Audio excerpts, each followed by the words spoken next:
Wow. What's up? I just bought and financed a car through Carvana in minutes. You? The person who agonized 4 weeks over whether to paint your walls eggshell or off-white bought and financed a car in minutes? They made it easy. Transparent terms, customizable down and monthly. Didn't even have to do any paperwork. Wow. Mm-hmm. Hey, have you checked out that spreadsheet I sent you for our dinner options? Finance your car with Carvana and experience total control. Financing subject to credit approval.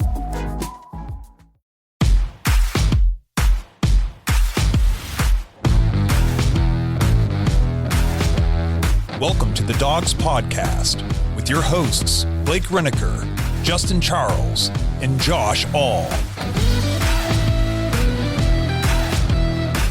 Hey, what's up, everybody? Welcome back to another episode of the Dogs Podcast. Josh all alone with you guys. Happy Friday. I hope you guys have all had a great week and you're getting ready to enjoy the weekend. I am recording this a day early.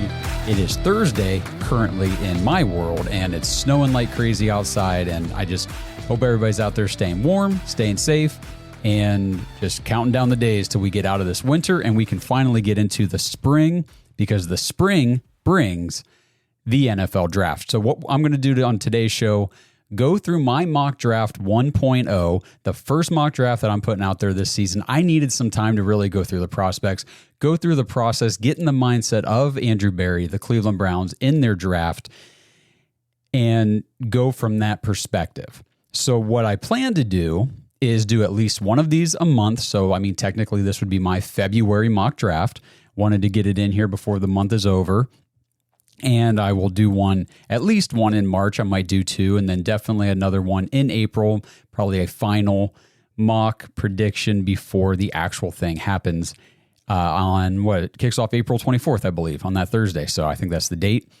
By the way, we'll be doing a big draft night show for the Thursday for round one, because the Browns actually have a first round pick this year. And not only do they have a first round pick, but they've got number 2. So that means we get our content in real quick instead of waiting till 27 or whatever it was the last time we picked in the first round for Greg Newsome. So I want to kind of walk through the details of this mock draft and selecting these players, the process, all that kind of stuff. Before I do, make sure you guys like the video, subscribe to the channel on YouTube, tap the notification bell so you don't miss anything new, putting out cut up clips of all these prospects from all these different episodes we've done and different bits and pieces, things that you guys don't want to miss. Whenever our 500 episode celebration gets planned and rescheduled, make sure you've got that bell tap so you don't miss the announcement on that one.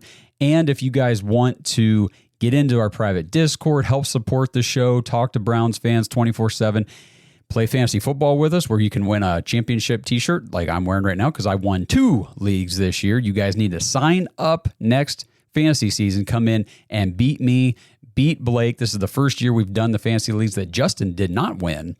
So we need you guys to come in here and take the dogs down a peg. And that would be at jointhedogs.com to become an official Dog Pack member on our Patreon page and get in there, meet everybody, chat it up. It's a great time. It's a great place to just hang out with diehard Browns fans from around the world.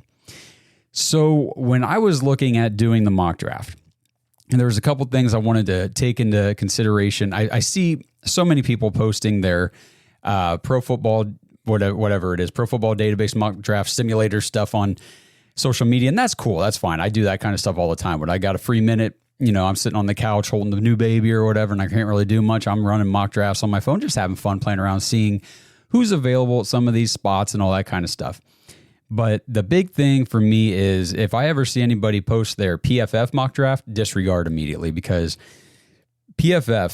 while PFF is really good for a lot of things, like their in-depth analysis, the deeper metrics on players, the stats that they keep, really insightful, really helpful when we're doing the show and when we're talking about players and looking at things like that. That mock draft simulator for PFF, straight garbage. It is terrible. You could do a mock draft on PFF. You could trade down like 3 times in the first round, get to pick 27 or 28, and probably still be able to take Shedeur Sanders. Not going to happen. That's not realistic. There in no way in shape or form is that representative of the real world that we're living in. So what I started doing late in the draft season last year, I found NFL mock draft database. And what it does is it collects the information from all the mock drafts being done by all the industry experts, all the analysts, all the scouts, all this stuff. And it's congregating all that information into one place and saying, okay, if you're picking, like for the Browns, you're picking at pick 67, here are the players based on all the mock drafts that are being posted and done by the experts out there. These are the players that would probably be available in that range. So I like to use mock draft database, go in there and just look and see, okay, what players are projected based on this, algorithm to be available at this point in the draft. And then what do the Browns need? And at what point do I think the Browns are going to pick that position? This one's a little different. Obviously, it's my first mock, so this has a lot more of what Josh wants. It has a lot more of what Josh thinks the Browns should do, mixed in a little bit with the trends of the team and what the Browns are likely to do, not likely to do. But I can dive into some of that information here too. There's going to be some graphics on the screen, so if you guys are just listening to the audio and you want to see this stuff, head over to YouTube or Rumble, check it out, and you guys will see what I'm looking at here. So I put this together. This is Andrew Berry's draft capital allocation by position. So where are the Browns spending their draft capital over Andrew Berry's tenure in Cleveland, which would be the last 5 drafts, 36 total picks from 2020 to last year, 2024. So I'll just run through the numbers real quick by position. Quarterback, he's drafted 1 player. Running back, 2. Wide receiver, 5. Tight end, 1. Offensive line, 7. Defensive end, 3. Defensive tackle, 5. Linebacker, 4. Safeties, 2. Cornerbacks, 4. And kicker, 1. And I got punter on here just to make a nice even graphic because we've taken 0 punters, which is totally fine. I'm not worried about anything there. But aside from just, you can look at the chart and you'll see where the Browns like to heavy focus on their drafts.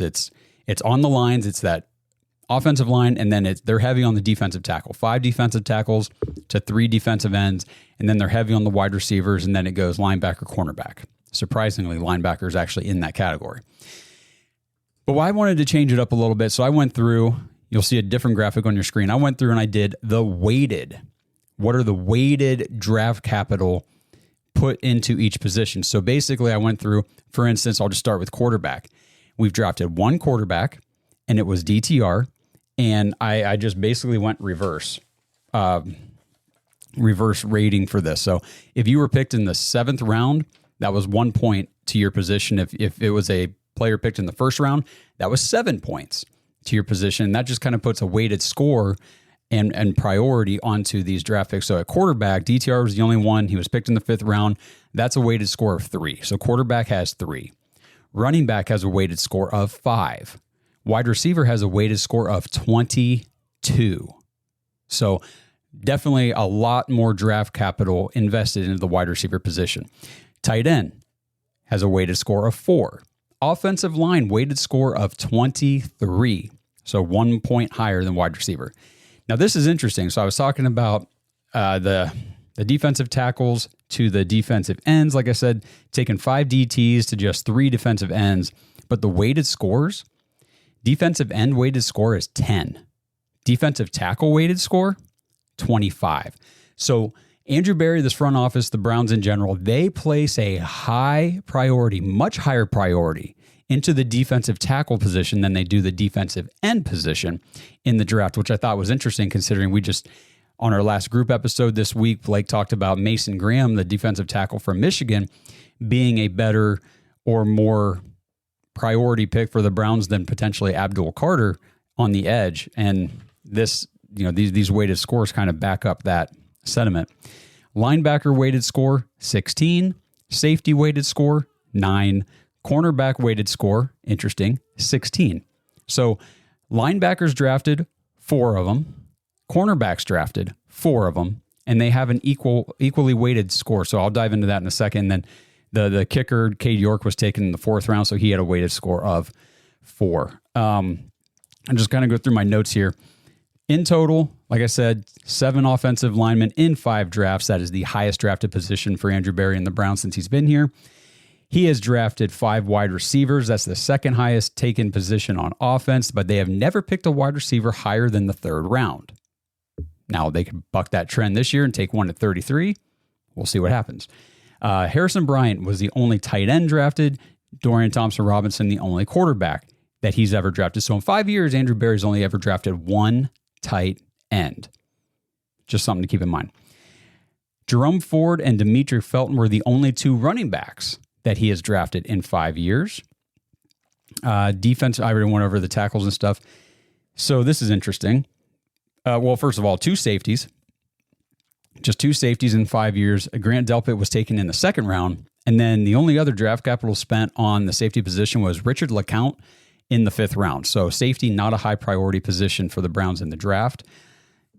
It brings us to linebackers and cornerbacks. Because like I said, 4 and 4, they've drafted the same number of each of these positions, and the weighted scores come out equal as well. So this notion that Andrew Berry takes a cornerback in every draft, I think Barry Shuck said that on our episode last week, and I agreed with him because in my head I was thinking, yeah, he takes at least a cornerback in every draft. He does not. He's taken 4. He's taken one cornerback in every draft, except he did not take a cornerback in the 2020 draft. Let's see. He spent a 1st-round pick, talking about corners, on Greg Newsome and a 3rd-round pick on Martin Emerson. That's really it for significant. And when I say significant draft capital spent, I'm talking day 1 and day 2 picks. So 1st, 2nd, and 3rd rounds. And then on linebackers, he spent a 2nd on JOK, actually moved up to get him in the 2nd round. And then if you guys remember, Jacob Phillips was a 3rd-round pick for the Browns in Andrew Berry's first year here. So very similar in terms of that day 1, day 2 capital spent at these two positions. So maybe linebacker and cornerback are a little more on level playing ground than what we may have previously thought when it comes to Andrew Berry and what he likes to pick in the draft. And then, of course, like I said before, we punted a pick on a kicker. See what I did there? In the 4th round on Cade York. Barry Shuck mentioned perhaps the Browns should look into drafting another kicker with one of our 12 draft picks in this year's draft. I will tell you right now in my mock draft today, no kicker. So we will be kickerless for the mock draft. But I did double up on a position, and sometimes Andrew Berry does that. Last year, he took 2 defensive tackles. He took Mike Hall and Jawan Briggs. A couple years back, it was 2 wide receivers. I think it was it David Bell and Michael Woods? Or was it Anthony Schwartz and Michael Woods? I can't remember. It was one of those two combinations. But I did double up on a position, and it's actually a position that Andrew Berry has not drafted very many of. So we will get to that here in just a moment. This episode is sponsored by Butcher Box for Pets. Browns fans, it's about time the dogs offered you something for the real dogs in your life. Our furry friends aren't just pets, they're part of the family. And you wouldn't let yourself or your children eat strange meat from questionable sources, and your dog shouldn't either. Right now, head to butcherboxforpets.com/dogs or use promo code DAWGS, DAWGS, to get 20% off your entire order. At ButcherBox, they believe in real ingredients. Their pet foods have been developed and certified by vet nutritionists to contain 0 artificial flavors or preservatives. You get protein-packed formula with over 50% of the recipe comprised of third-party certified humane ButcherBox meat, plus functional ingredients like pre- and postbiotics to support your dog's vitality and digestion. And ButcherBox even removes the guesswork for you. Their custom meal plans are perfectly portioned to fit your dog's nutritional needs based on 8 factors, including age, weight, and activity level. I know my home wouldn't be the same without Odie, our 100-pound golden who thinks he's a 10-pound lap dog. And it gives us peace of mind knowing that we're giving him quality food instead of that factory processed garbage from the store. And speaking of the store, no need to add dog food to the shopping list ever again. ButcherBox delivers their high-quality food right to your door on the right feeding schedule for your dog. And you can change, modify, or pause your plan at any time. So head to butcherboxforpets.com/dogs and use promo code DAWGS for 20% off your order. It's time for all of us dogs to give all of our dogs the nutrition they deserve. All right, so let's dive into this mock draft, and the Browns sitting here at pick 2. I will warn you guys right now, if you're clamoring for Abdul Carter here or Travis Hunter, you're going to be disappointed. If you've watched any of our episodes lately, you understand, and you probably already know, you're not going to see a single mock draft from the Dogs podcast this draft season that does not have Cam Ward or Shedeur Sanders at pick 2. So for this mock draft 1.0, Shedeur Sanders is the pick at number 2, quarterback out of Colorado. 6'2", 215 pounds. And I'll just read a little blurb here from Pro Football Network from their draft simulator. I really like the write-ups they do on these guys. So they said, Shedeur Sanders represents the modern evolution of the pocket passer, poised, accurate, and fundamentally sound. While not an elite athlete like his father, Deion Sanders, he's mobile enough to extend plays. His compact release and elite accuracy make up for an average arm, allowing him to thrive in tight pockets. Though he struggles under pressure and holds the ball too long, his repeatable mechanics and high floor make him a promising NFL prospect.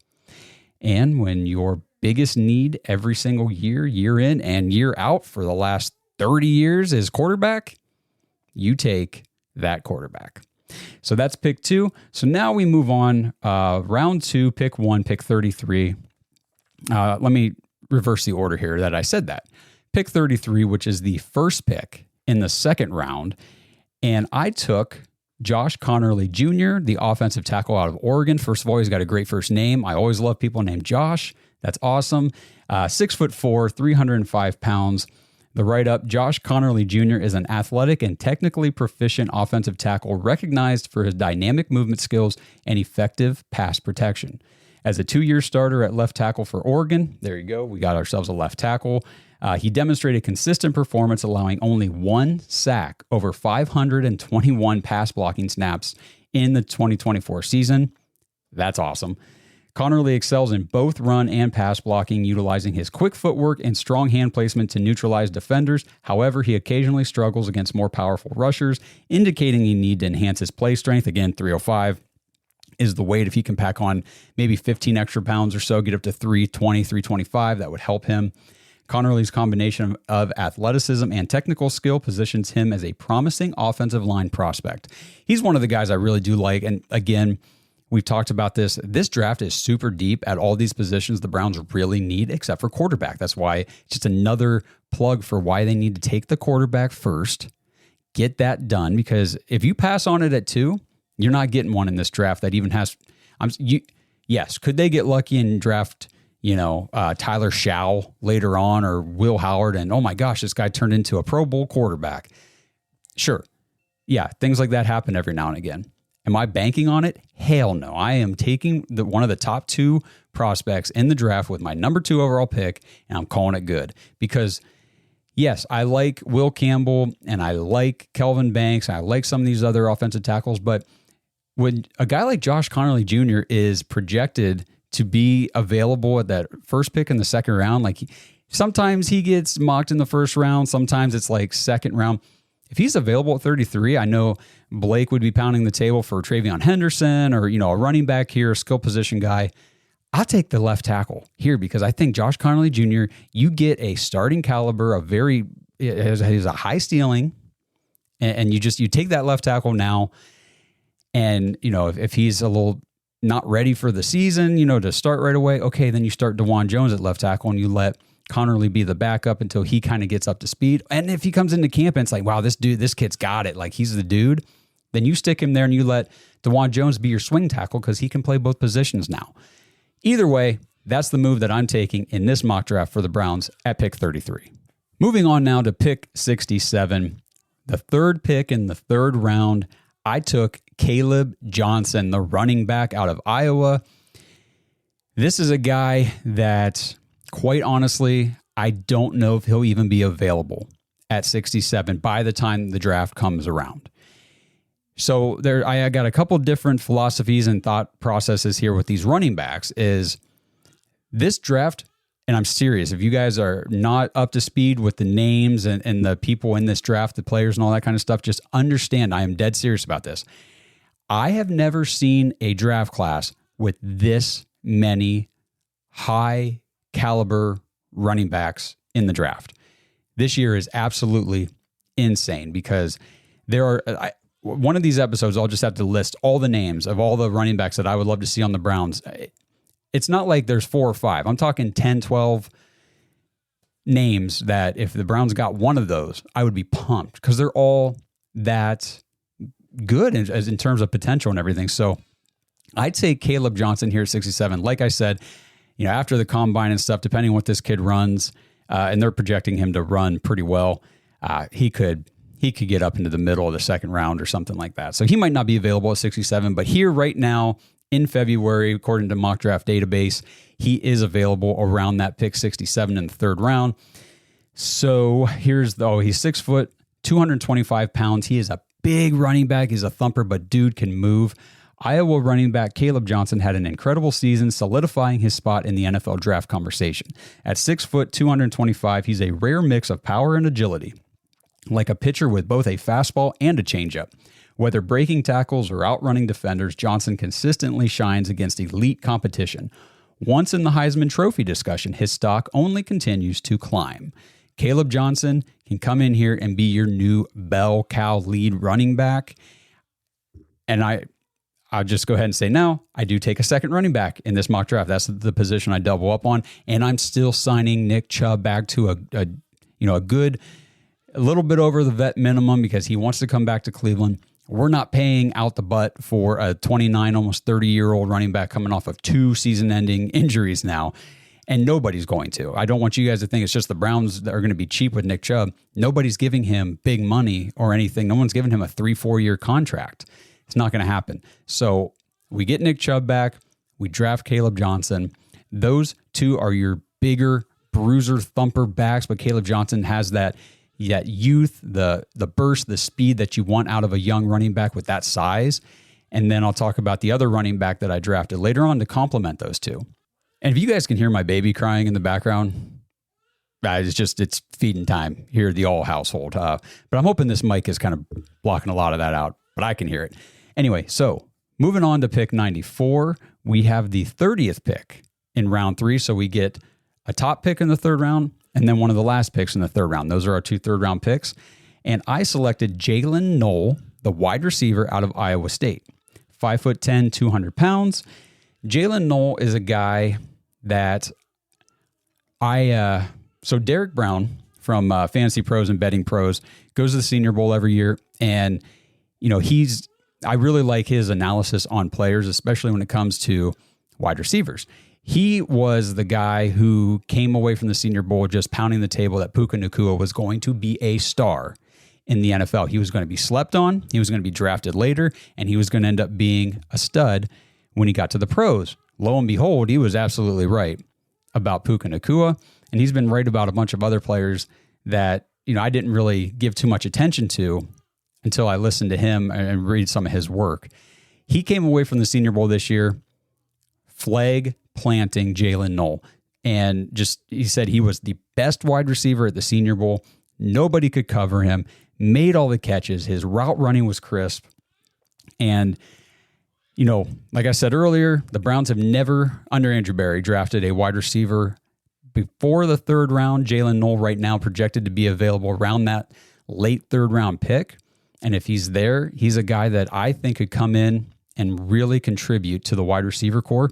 So a couple write-ups on Jalen Knoll. With 1,013 yards and 6 touchdowns this season, Knoll's explosive release and stride make him tough to defend, while his improving route running adds to his game. He can push for a day 2 pick in the 2025 NFL draft. And then I wanted a little more analyst write-up on him. So I went to NFL. They finally, the NFL has their official draft profiles starting to be uploaded. And they said that Knoll's blend of receiving and return talent could carry more sway with teams given the league's new kickoff rules in 2024. Now, he's primarily a slot receiver, but has enough size and speed to kick outside in a pinch. His routes can be a little unfocused, but that's correctable with coaching. What can't be coached is his consistent play speed. He can accelerate and separate from turns and stems and tends to uncover on cross-country routes. The catch focus can be inconsistent, but he is willing to mix it up in the middle of the field and is a natural after the ball is in his hands. Knoll's upside and punt kick return value could make him a day 2 pick with the potential to develop into a starter. I'm taking a wide receiver that I feel confident can mix in with Judy, Tillman, and anybody we sign in free agency. And he's got very good ceiling upside in the return game, something the Browns desperately need. So if you can nail those 2 needs in one player, that's what I'm looking to do. And Jalen Knoll is my guy that I'm going to be watching as the draft season unfolds and we get closer and closer. We go through the combine and into into late March and heading into April. All right, pick 103, the second pick in the fourth round. I took Dorian Strong, the cornerback from Virginia Tech. I have the wrong stuff here. 6 foot, 185 pounds. I have 305 in my notes. That is a copy and paste error because there's no way he's that heavy. 6 foot, 185. Dorian Strong is a skilled and instinctive cornerback who excels in man coverage, but is also more than competent in zone coverage schemes. He possesses fluid hips, quick feet, strong closing speed, allowing him to stick with receivers and disrupt passing lanes. Strong's ball skills stand out as he consistently tracks the ball and makes plays on it in contested situations. He plays with physicality at the line of scrimmage, using his length effectively to disrupt routes. Strong's football IQ and anticipation enable him to read quarterbacks and jump routes, but can also make him vulnerable if he mistimes the play or double moves. Additionally, adding strength will allow him to handle bigger receivers and further enhance his game as a lockdown defender. This guy kind of sounds to me a little Martin Emerson-ish. This is a guy I'm taking at the very top of the fourth round, and it sounds like a guy that, given the correct, defensive scheme, coaching, all that kind of stuff, the opportunity could develop into a guy that plays a lot on Sundays. And I really like what I've been reading and seeing with Dorian Strong. So that was my pick here at the top of the fourth round. Now, once the league season opens up, I know there's been some chatter. Are the Browns going to give, an extension to Greg Newsome? Are they not? Are they going to trade him? What's the deal with Greg Newsome? We'll see. If Greg Newsome sticks around, maybe the Browns don't take a cornerback this high in the draft, but this is where I'm going right now for my mock 1.0. And what I really wanted to say is these first 5 or 6 picks, and I'm going to put a graphic out on social media with this mock draft after the episode is over, but the first 6 picks are on the left side of the graphic. These are guys that I'm expecting, or I shouldn't even say expecting. These are guys that if I'm the Browns and I'm drafting here, I need these 6 players to be either starters or key contributors year one. And if they're not, they need to have shown some potential in training camp, preseason, maybe some spot starts or spot moments where it's like, hey, next year we got a guy at this position. Dorian Strong could be that type of guy because you got your 3 cornerbacks, but then you get him rotating in. It's like, ooh, hey, we don't need to extend Greg Newsome, or hey, we need to get Martin Emerson in here. We can restructure Denzel Ward, and then we got Dorian Strong as our CB3. And then this next guy, my next pick, is one of those that I don't project to start or play a lot this year outside of injury, but he's a guy that I'm loading up, sort of like the Browns did with Zach Zinter last year.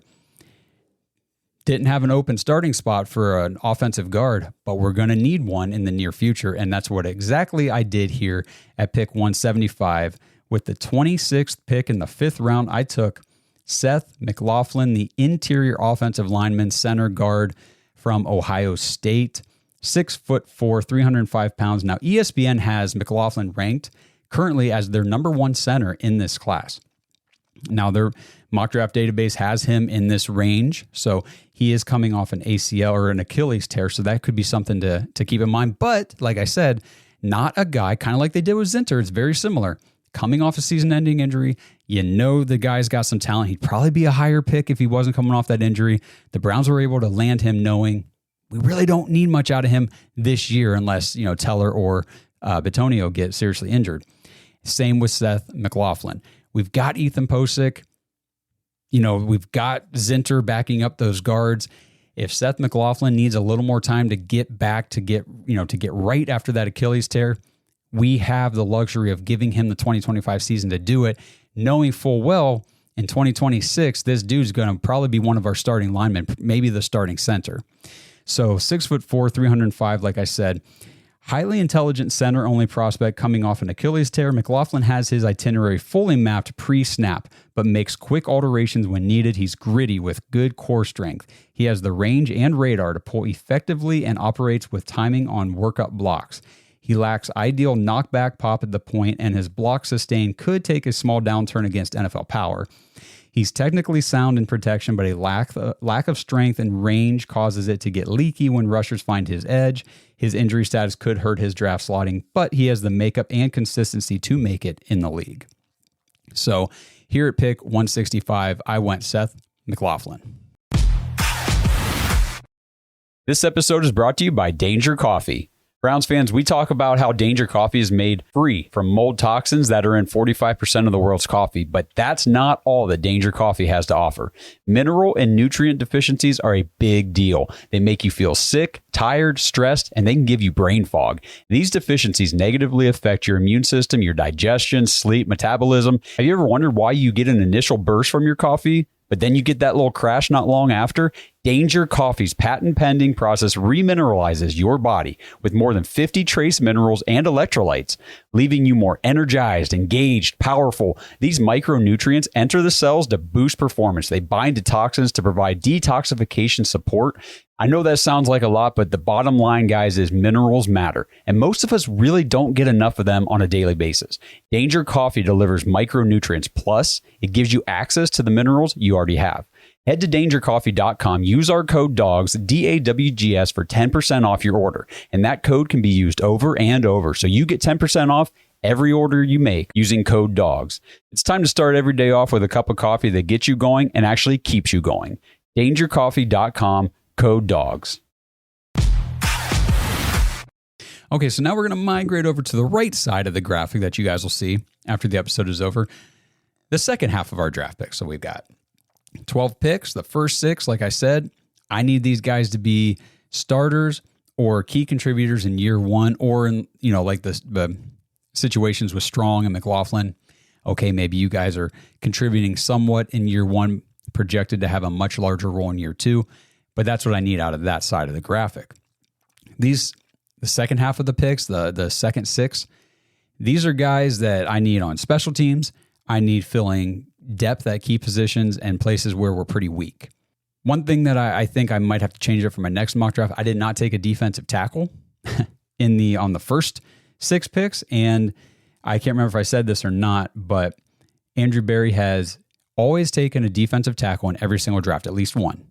He's taken 5 total, and he's always taken one in every draft, and he has never taken his first defensive tackle later than the 4th round. So here I am sitting at pick 194, the 16th pick in the 6th round, and I still haven't taken a defensive tackle, and I'm not going to. So this is where I think I might have to change it up if I'm trying to really get into the philosophy and predict what the Browns are going to do versus what I want to do.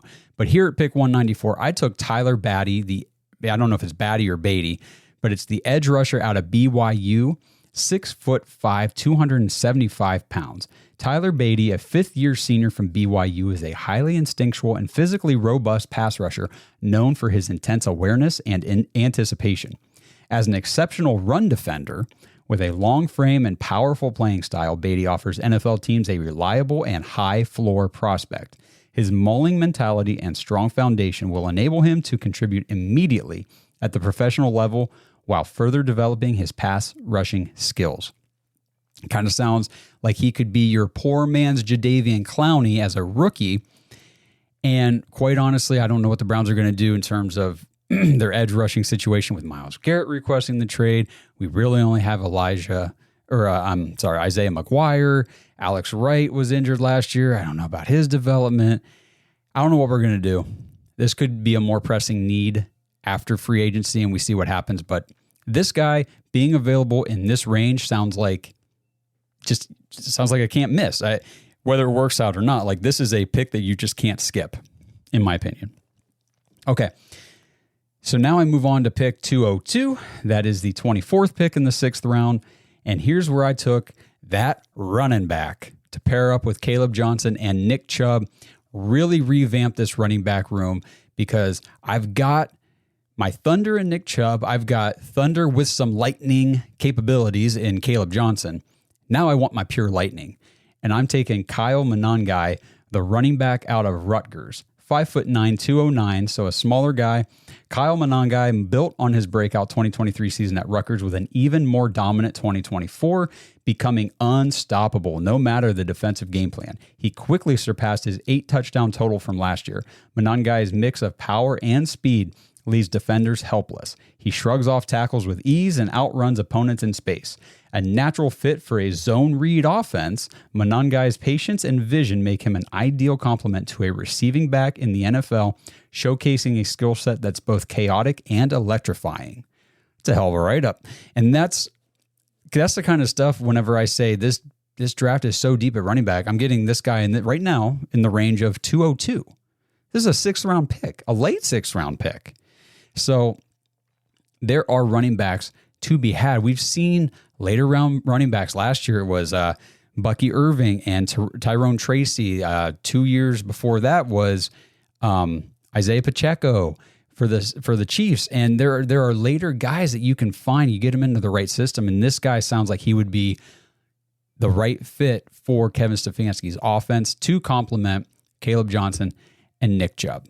All right, at pick 206, Andrew Berry, you have got to buck the trend of not taking a tight end. Got to. And this is where, with the 28th pick in the 6th round, I'm taking Luke Lakey, the tight end out of Iowa, a guy that after the draft season kind of unfolds with the combine and all that stuff. I don't know if he's available this late, but we'll see. And right now, mock draft 1.0, this is where I'm taking him. 6'6", 247. Luke Lakey is a big-bodied and athletic tight end with a well-rounded skill set that makes him a valuable offensive weapon. His length and smooth acceleration off the line should serve him well as a seam stretcher. Lakey is also a fluid and technical route runner when he's working against air. He needs to develop his core strength to become more effective as a blocker, especially as that will likely be his path to playing time early in his career. Lakey is a perfect day 3 draft swing on an athletic tight end who could contribute as a tight end 2 and on special teams early in his career. And that's exactly what I took here at pick 206. 216, a couple picks later, pick 30 here in the 6th round. It's time to dip the toes back into waters that have not been dipped into very much under Andrew Berry, and that is the safety position.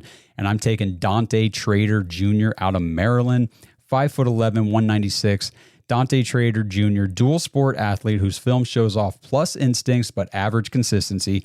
Trader is a versatile cover safety capable of lining up at nickel, playing single high, or lurking in the role of a robber. He's quick to read and respond to the quarterback's eyes and operation, attacking throws at a disruptive angle when he can.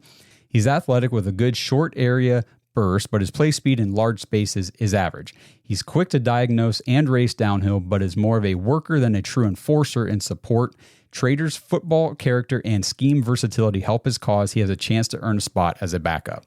Again, we're talking tail end of the 6th round, going into the 7th round. That's what you're getting. That's what you're hoping for with the guys you pick in this range. And, a safety who, again, just because you're taking guys late doesn't mean they can't develop into something special for your team. Ronnie Hickman is a better safety than Juan Thornhill, and he was an undrafted free agent. And now he probably should be our starting free safety in 2025. So you can get guys late that they need to have these skills. They need to have the traits and the abilities that you can see developing. If it all hits well, this guy can contribute for my football team. So I like Dante Trader Jr. there. So now we got 2 picks left. Our two, let's see. Oh, no, I'm sorry. All right, that was pick 216. We've got back-to-back picks. I was wrong there. 216 and 217. So we got back-to-back picks at the end of the 6th round. So this is the 31st pick now in the 6th round. And I'm taking my first defensive tackle of the draft, probably a lot later than the Browns actually will. But I like this guy, Nazir Stackhouse, defensive tackle from Georgia. It's about time we take a tackle or a defensive lineman from Georgia. You can't really go wrong with these guys. 6'3", 320 pounds. The write-up says Nazir Stackhouse is set to excel as an NFL nose tackle, using his strength to clog running lanes and disrupt offenses. A standout at Georgia, he effectively clears gaps and performs essential heavy work that often goes unnoticed. While his pass rushing ability is limited due to lighter footwork, his intelligence and physical prowess makes him a valuable defensive asset poised for success at the NFL level. Sounds pretty legit to me, and I will take Nazir Stackhouse here at 217. Don't know if this guy's available this late either, but currently, like I keep saying, here in February, it's where he's projected to go, so that's where I'm taking him in this first mock. And finally, we'll just wrap this thing up. I don't know how many people realize this, but we end the draft with pick 257, the 32nd pick in round 7, the Mr. Irrelevant pick in my first mock draft this year will be Kareem Reed, the linebacker out of Utah. 6 foot, 226 pounds, undersized linebacker with a revved up motor and instincts that take him to the action. Reed comes from NFL bloodlines and plays the game with passion. He diagnoses quickly and is focused on getting to where he needs to be, but his lack of size and length will make it hard to leverage his gap as a pro. He's below average in coverage, but shows some instincts and talent as a blitzer. He saw limited reps on special teams, but has the motor and play demeanor for the job.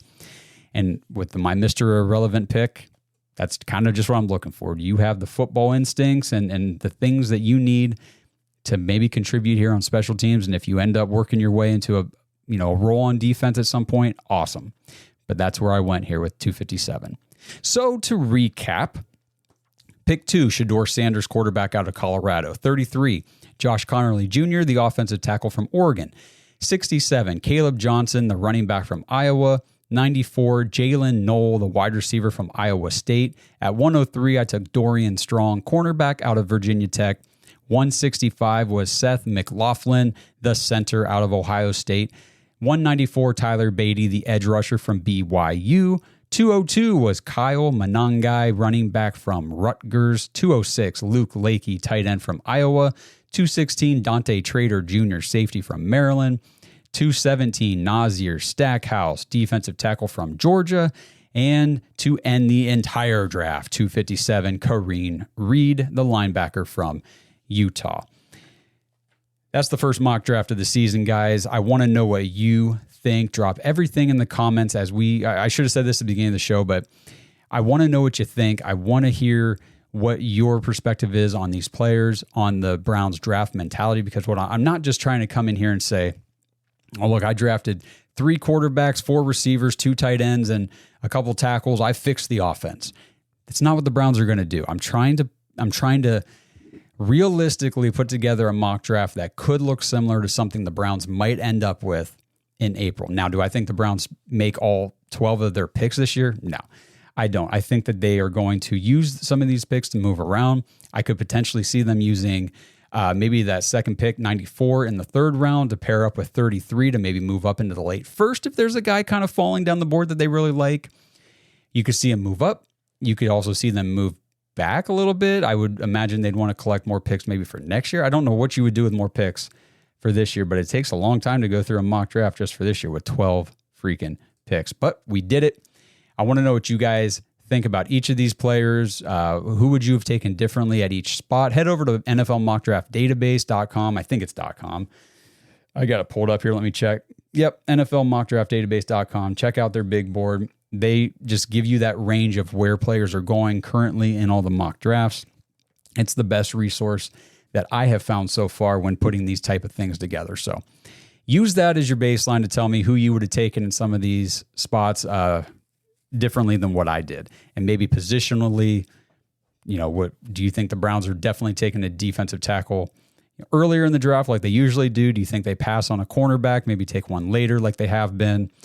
Do they take a wide receiver later? Or do they go wide receiver running back at 33? Let me know what you guys think. Want to hear everybody's thoughts and opinions on the draft. The conversations are great, and it helps me to get an ear for new players that I haven't looked into yet. And hopefully I'm helping you guys look at some players that you are unfamiliar with to this point. So appreciate you guys tuning in. Again, make sure you like the video, tap the notification bell after you subscribe here on YouTube, and make sure you guys give us a 5-star review on all the audio platforms. We appreciate you all. JoinTheDogs.com is where you got to go if you want to help support the podcast and be part of our Dog Pack community. Get involved in all the cool things we have going on. And it's just a great community. And honestly, we have become really good friends with a lot of the people in there. So you guys are the best. The Dog Pack is our family, and we love you guys. And everybody else tuning in, appreciate you. Make sure you guys check back next week. We'll be back with new episodes. And stay tuned. There will be more mock drafts coming as the draft season unfolds and the NFL draft gets closer. Until I see you guys in the next one, let's go Browns. Thanks for listening to another episode of the Dogs Podcast. Make sure you subscribe on YouTube and follow us on Twitter at the Dogs Podcast. Get your thoughts on the show at thedogspodcast.com.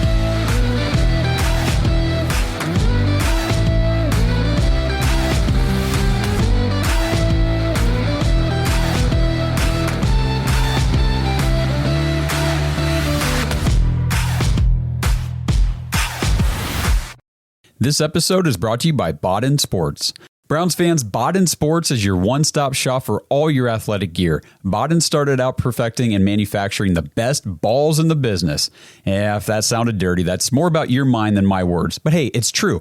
Baseballs, softballs, footballs, basketballs, volleyballs, soccer balls, you name it, and Baden has engineered the highest standard sports balls available. And now they offer more than just sports balls. If you got kids playing baseball or softball, Baden has batting gloves and bats to go along with both game balls and training balls. If you're into basketball, Baden makes basketball specifically for indoor or outdoor use. Heck, Baden even has all the equipment you need for pickleball, which is one sport that I hear everyone is playing and yet I still never have.